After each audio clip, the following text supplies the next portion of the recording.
Okay guys, in this video I'm going to run over what you get with the AM5 mount by ZWO, the specs quickly because I know they can be boring, but also what separates this from more traditional German equatorial mounts and why these are kind of looking like the future of mounts going ahead. These strain wave gear harmonic drive mounts. Now let's get it open and have a look what we've got.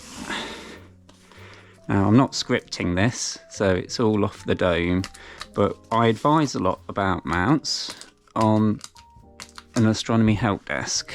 So I've researched the AM5 quite extensively whilst advising people about it. Even though I've not used it myself so far, I've just got this to play around with to get to know it better. And because it's always better when you can advise people from first-hand experience rather than going from other people's experience. That was a weird noise. So yeah, it seemed to get like a honking noise with every AM5 mount. That's good. Let's have a look. So you get a strap. Everything comes in this really tiny case, and I personally like this graphic on there. It's quite nice. It's like the balloons from the animated film Up, but instead of balloons, it's got celestial objects. I believe this is on the actual mount as well, that pattern, but you can request it without, I believe. But it's quite, to get a mount with such a high payload in such a small package like this is, yeah, well, it's unheard of. So I mean, that's one thing it's got going over the classic German equatorial mount.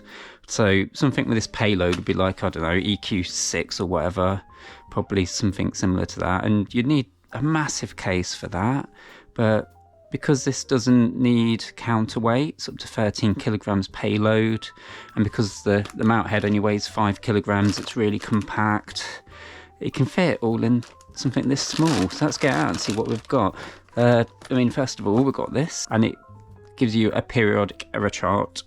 I think that's like a complete rotation, and this is like zoomed in. They say less than 20 arc seconds on the spec, so this is within the specs. Max and minimum periodic error 11 to 4.1, but this is specific to this mount, so it's good that they include that. I mean, guiding's going to sort that out anyway. So, and you really should be, if you're imaging with this mount, deep sky objects, you should be guiding really. So, unless you're doing lucky imaging, taking short exposures. Oh, it's nice to have one in the flesh anyway at last, after advising people about them for so long. God, it's beautiful. Yeah, okay. Yeah, it's got the pattern there. If we look at the ports, so we've got the 12 volt, 5 amp power, and you can actually run, it's got a 12 volt line out, so you can strap your ASI Air Plus Pro or Mini to there, this dovetail shoe, and have it going to there, and then just run one power supply into the mount, and it'll run the mount and the ASI Air, because this thing's, it's screaming to be used with an ASI Air, but you can use it with just this simple hand controller just to move it around, and it's got quite a fast slewing rate, I believe, but ideally you want to use it with an ASI Air or third-party software like Nina or something like that. You may notice it's not got any clutches, so you really do need this, or to operate it by an ASI Air or Nina, to actually move the mount. So that's one thing that's different from a standard equatorial, classical German equatorial mount. You can undo the clutches on those and move them. This, you've got to move it electronically.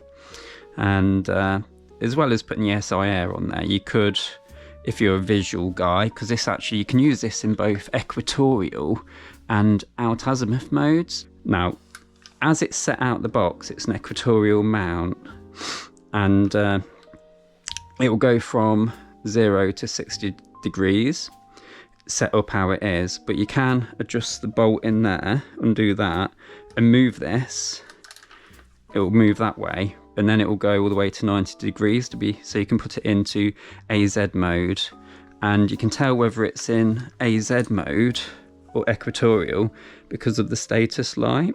It will be red when it's in equatorial mode, and it will be green when it's in out azimuth mode. And I believe you just hold down a button somewhere to change between the two. I think it's the cancel button to go between the two, and it'll flash. And if there's a problem with this, like it's not linked up, it'll flash between red and green, I believe. So going back to the ports anyway, so you can plug your hand controller into the HC port there, HC for hand controller. It's got a classic ST4 auto guiding port there, but I mean, it's quite obsolete now. I mean, I don't think you'd use that apart from the only thing I can think of is if you're kind of guiding on the sun and you're using like a Hutech Inode solar guider, which uses ST4. But other than that, if you're deep sky imaging, you'd be guiding through your ASI Air or whatnot. You wouldn't be using on mount guiding for an ST4 nowadays. For years and years, we've not used that. And then we've got a USB-A, and you can connect a USB-A cable to USB-B to connect the mount to your ASI Air or your mini PC if you're using third-party software to control the mount. And there's also an AM5 app as well, which I believe it's a little bit on the basic side, but I will look at that at some point. The saddle is a dual Vixen and Losmondi, so it can take the narrower Vixen and the wider Losmondi, so it should accept all modern telescopes on here, and it even tells you which way to have your telescope. Hopefully it's interesting that they've put that on there actually. It's got a smiley face button on there. I think that's just the power up button. It's got a nice clicky feel. I think they were going to make some versions of this where you could have a laser coming out of it, but I think that's kind of not allowed in a lot of countries. It's certainly not allowed in the UK. So yeah, that's interesting. And from what I've read, the adjustments on the altitude and the azimuth are just like super smooth. So polar aligning's quite easy through like the ASI Air app, for example. That will just guide you it will plate solve the sky, and then it will just guide you to where you need to be, and then you can just make the adjustments here. I can feel how smooth that is. It's really quite smooth, and there's a couple of bubble levels there. So you've got a backup one if one of them I don't know. Yeah, interesting. So yeah, this weighs 5 kilograms, but without a counterweight screwed into here, it will handle a 13 kilogram 28.6 pound mount, I think that translates to.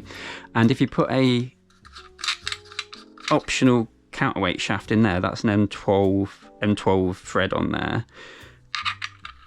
and say a 5 kilogram counterweight, a maximum 25 centimeters away from the mount you can have it apparently, it will handle 20 kilograms, which is 44 pounds, from a mount that weighs 5 kilograms. So that makes it quite exceptionally portable for its capabilities.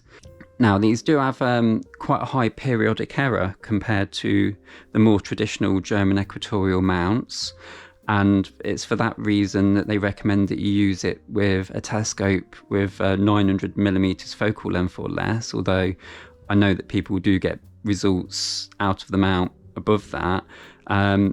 But they do have higher periodic error. For example, the Ioptron Gem 45 I had before this mount for a season, that had a periodic error of about 7 arc seconds, and this is claimed to have less than 20.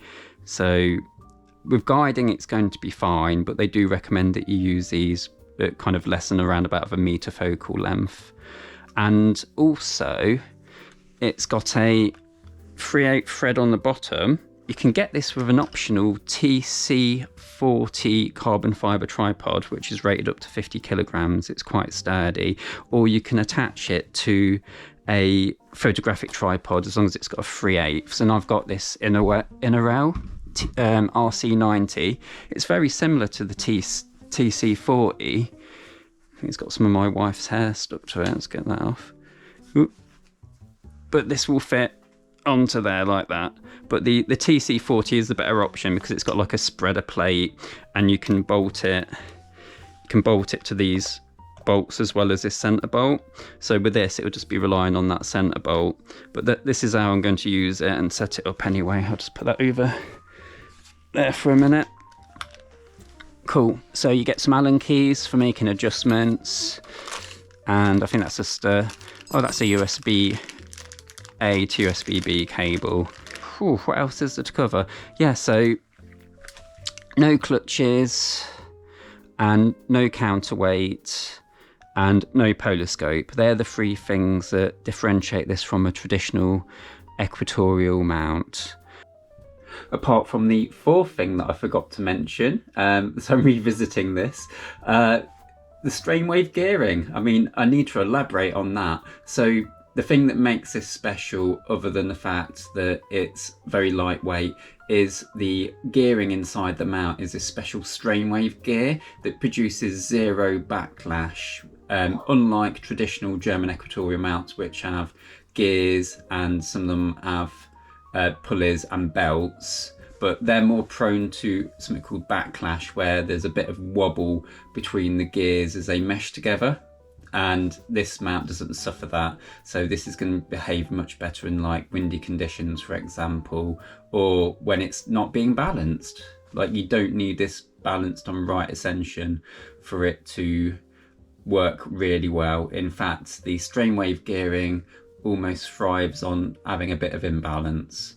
So that's one big difference between these harmonic drives and the German equatorial mounts, and that's why these are probably going to be very popular going forward, as well as them being extremely lightweight for how much they can hold.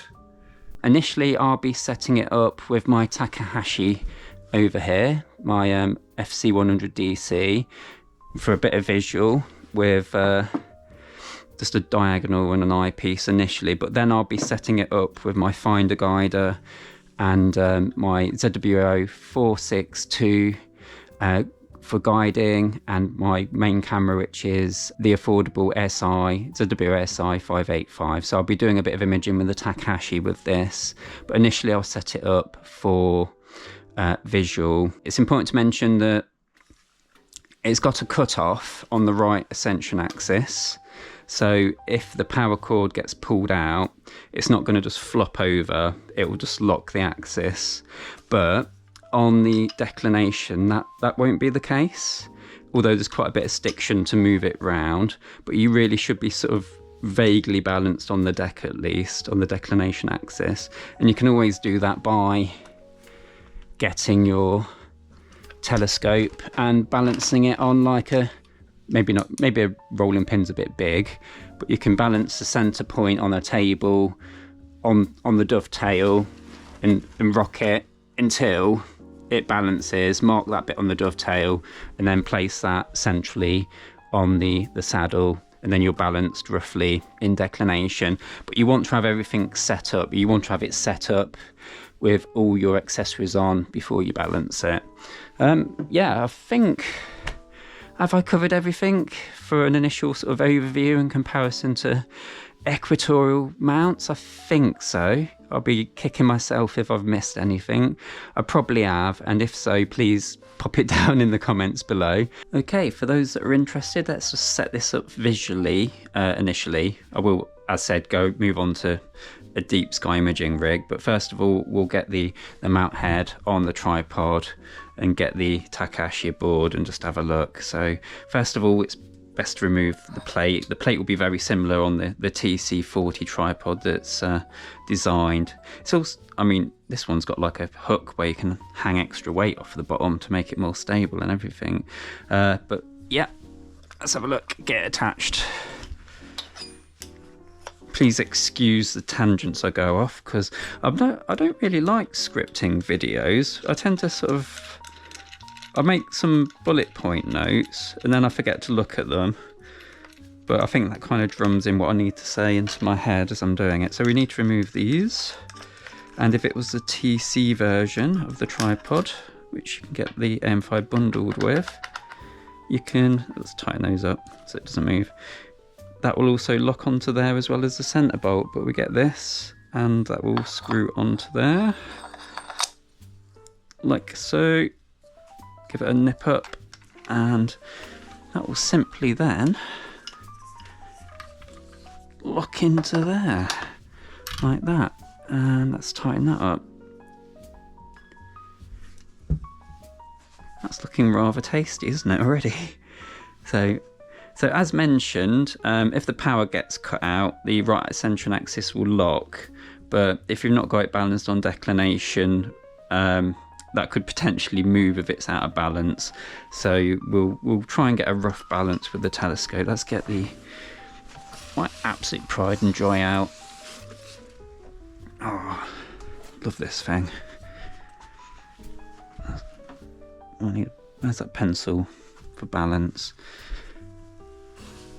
Ideally, want to do this on the table, but I'm just going to do it quickly on here. Oh yeah, we need to put the accessories on. So let's put the diagonal eyepiece in, or it could also be a flattener and camera.